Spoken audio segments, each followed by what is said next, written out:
What if I told you the strongest men you've ever admired were not fearless, but disciplined? And that unbreakable strength is not gifted, but carved into the soul through relentless self-mastery. You are not weak because life is hard. You are weak because you were never taught how to suffer well. Look around you. We are living in a world full of men who collapse at the first sign of rejection, who explode over meaningless insults, who shatter under pressure because they've built their identity on comfort, not character. But somewhere deep inside you, there is another version of yourself. Cold, steady, unshaken by chaos, a fortress in human form. And the only way to reach him is to strip away everything fragile that's been layered onto your mind since birth. They told you to feel everything, react to everything, express everything. But they never taught you to control yourself. That's why you're here. Not to be liked, not to be soft, but to become unbreakable. This is not just another motivational video. It's a call to war. A war with your inner weakness. A war against the noise, the distractions, the ego, and every false belief that keeps you average.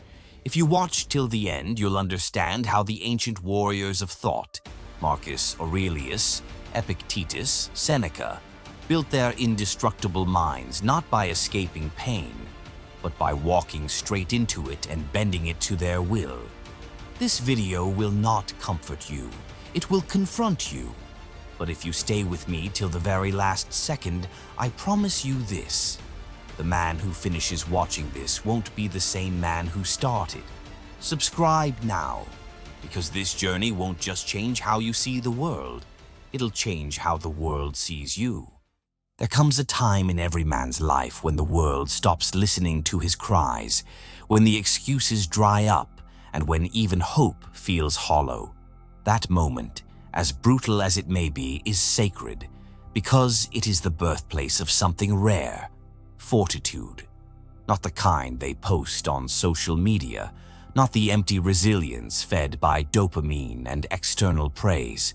I'm talking about a kind of unshakable strength that lives in silence, in solitude, in the dark hours where no one sees you, but you. Because true power is not built in comfort, it's forged in pain. The unbreakable man is not the one who feels nothing, but the one who feels everything and still chooses not to be ruled by it. His chaos doesn't destroy him, it sharpens him. And when life hits hardest, he doesn't scream for help. He goes inward, into the fortress no one else can see, into the cold, disciplined sanctuary of the Stoic mind. Marcus Aurelius didn't write his meditations on a throne. He wrote them while Rome bled, while his men died, while he stood surrounded by betrayal. And yet he whispered to himself, "The impediment to action advances action. What stands in the way becomes the way." He didn't break, he became. To be unbreakable is to live by that code, to rewire the way you interpret life itself. The average man sees hardship and collapses. The Stoic sees hardship and hears a question: how far can you go without falling? Every failure, every betrayal, every loss is no longer punishment, it is practice. Discipline isn't something the unbreakable man forces on himself. It is who he becomes in the presence of pain. He gets up at 5 a.m., not because he wants to impress anyone, but because silence before dawn teaches him to listen to his inner commander. He doesn't avoid criticism. He invites it, knowing that ego is the enemy of growth. And most of all, he does not chase validation. Not from women, not from friends, not even from success. He validates himself through endurance, through grit, through the ability to walk through emotional fire and come out cleaner than he entered. Because when the storm hits, and it will, there will be two kinds of people: those who beg for mercy and those who are the storm. You don't choose which one you are in that moment. You build it in every silent decision before it arrives. But how?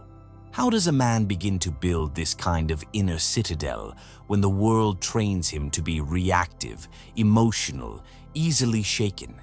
It starts with understanding one brutal truth. The world owes you nothing, not love, not success, not fairness, and the sooner you let go of the illusion that it should, the faster you become untouchable. The Stoic doesn't cry out when the gods seem silent.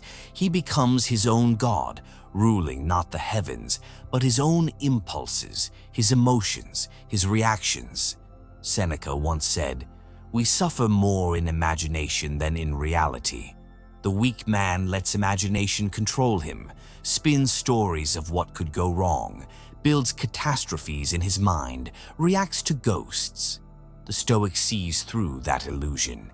He trains his mind to respond to what is, not what if. He learns to carry the weight of discomfort, to breathe through chaos, to detach from the outcome. Because the man who no longer needs things to be perfect has already won. That's the start. That's the foundation. That is what makes him unbreakable. And now you may be wondering, if I stop reacting, stop needing, stop chasing, what happens next? What's left after you've stripped away all the noise? That's where we go next. In Chapter 2, we face the first true battlefield, not against the world, but against yourself. Because mastering life begins with mastering your reactions, and prepare to enter the mind of a man who cannot be provoked. The war begins in silence, and in Chapter 2, we show you how to win it. The weak man lives like a puppet, strings pulled by every insult, disappointment, and emotion that crosses his path. He hears a rumor and reacts. He feels anxiety and crumbles. He faces discomfort and searches for someone or something to blame. But the man walking the Stoic path understands this truth. The one who masters his reactions masters the world. Your enemies do not need swords to defeat you. All they need is a reaction. If they can make you angry, they control your focus. If they can make you beg for validation, they control your self-worth. Every time you explode, complain, justify, or explain yourself to people who don't deserve your words, you are surrendering your power. If someone succeeds in provoking you, said Epictetus, realize that your mind is complicit in the provocation. Read that again. The problem is not what they said. The problem is that you agreed to suffer. You agreed to play the emotional game, but the Stoic man, the unbreakable one, chooses not to play. He doesn't react. He observes. He watches chaos unfold in front of him like a man standing still in a hurricane, untouched, unshaken. Not because he is empty, but because he is full of control. You see, silence is not weakness, it is dominance. And when practiced with intention, it becomes the ultimate act of power. While others argue to be right, the Stoic remains calm to stay strong. While others beg for revenge, the Stoic executes patience with a ruthless kind of discipline.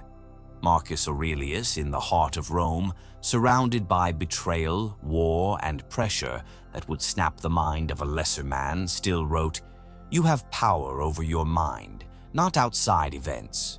Realize this, and you will find strength." And here's where most fail.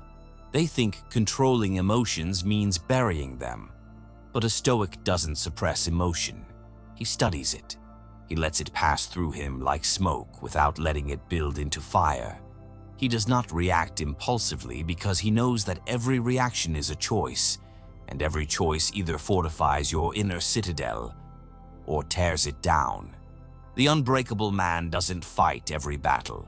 He lets small things die in silence because he knows the one who reacts least commands most. That's the terrifying power of self-command. It's not flashy, it's not loud, but it is unforgettable when witnessed. So now ask yourself this: who has been controlling you? Your anger, your insecurities, the opinions of people who don't even matter. Because the next step is not about physical endurance. It's about psychological invincibility. It's about walking through the noise and not flinching. It's about letting insults bounce off your skin like wind through a stone. If you've been reacting your whole life, this is where you stop. This is where you begin again, not as a slave to your mind, but as the master of it. And if you're truly serious about becoming unbreakable, then what comes next is vital. In Chapter 3, we will face the one force more dangerous than external pain, more subtle than insult, and more seductive than fear. It is desire, the hidden chains that keep men forever kneeling. In the next chapter, we burn the craving out of your soul. The fire's getting hotter. Will you keep walking through it? There is a quiet kind of slavery that most men never escape, not because it shackles their bodies, but because it chains their will. That slavery is desire. And unlike fear, which screams, or anger, which burns, desire whispers. It sneaks in disguised as dreams, as pleasure, as ambition. But its purpose is always the same: to own you. You think you want success, power, love? You don't. What you want is control, and your desires have tricked you into thinking you don't already have it. The man who is ruled by desire will forever be a beggar, begging for attention, for validation, for things to go his way. He may wear confidence like a mask, but behind his eyes, panic, because every high he chases comes with a deeper low. Stoicism rips the blindfold off. Freedom is the only worthy goal in life, wrote Epictetus. It is won by disregarding things that lie beyond our control. And what is desire if not a hunger for what you cannot control? The world has taught you to worship what is fleeting, to crave the applause, the romance, the outcome, but the Stoic destroys that illusion. He does not chase, he stands still. Because what he truly desires is not in the world, it is in himself. True power is found in restraint, not pursuit, in saying, I can have it, but I don't need it. The modern world praises indulgence, worships urgency, and glorifies gratification. But the Stoic man chooses something infinitely harder. He chooses to withhold. While others run toward pleasure like moths to flame, he waits. He fasts, not just from food, but from attention, from praise, from need. And in that fast, he finds clarity. Seneca warned us centuries ago, it is not the man who has too little, but the man who craves more, who is poor. You can be rich, loved, praised, and still be spiritually bankrupt if your peace is held hostage by external things. The unbreakable man does not reject beauty or success or love. He simply refuses to depend on them. He understands that if something can be taken from you, it was never really yours. He remains inwardly self-sufficient because his identity is not built on what he gets, but on what he can walk away from without flinching. The man who needs nothing is the most terrifying force in the world, not because he has everything, but because he cannot be manipulated. So the next time you feel that pull, that craving for a message, for approval, for a fix, you ask yourself, do I control this desire or does it control me? Because to become unbreakable, you must go beyond resistance into renunciation. You must become dangerous not because you take what you want, but because you no longer want what can be taken. And in that stillness, you'll find something stronger than desire, dignity. But this is only the beginning. Because while desire weakens men from the inside, the next force we must face strikes from every direction at once. Chaos. The world outside you, the unexpected, the uncontrollable.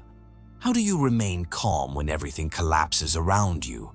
That's the trial waiting in Chapter 4. Subscribe now, because next we enter the battlefield of life itself, and only those with trained minds will walk through the fire untouched. The world does not care about your plans. It does not warn you before it shatters everything you've built. It does not ask for your permission before it tears through your comfort, flips your certainty into confusion, or replaces peace with panic. Chaos is not a possibility, it's a guarantee. The real question is not whether the storm is coming, it's this: will you be ready when it does? Because most people, even those who pretend to be strong, are fragile. They've built identities on conditions. As long as I have my job, I'm stable. As long as she loves me, I'm happy. As long as things go my way, I'm in control. But the Stoic man sets fire to conditions. He does not build his strength on guarantees. He builds it in uncertainty, in discomfort, in chaos. He understands what Seneca meant when he wrote, "You must expect everything and be prepared for anything." The unbreakable man does not wait for the world to be fair. He trains for war in the middle of peace. And when the war finally comes, while others run for shelter, he walks calmly into the fire. This calm isn't passive, it's not numbness, it's calculated composure. Because the Stoic doesn't avoid emotion, he controls the channel through which it flows. When others lose their heads in the storm, the Stoic sharpens his senses. When the markets crash, relationships fail, betrayal cuts deep, and the world turns cold, he doesn't ask, "Why me?" He asks, "What does this demand of me?" Marcus Aurelius ruled during plague, famine, treason, and war, and still wrote, "When you arise in the morning, think of what a privilege it is to be alive, to breathe, to think, to enjoy, to love." Not because things were easy, but because he trained himself to meet chaos with clarity. The Stoic doesn't flinch because he doesn't need stability. His fortress is internal. While others are addicted to normalcy, he becomes adaptive. Because the unbreakable don't cling to a script, they master improvisation. The winds change, the tides shift, the world shakes, and yet he remains anchored. That is not luck.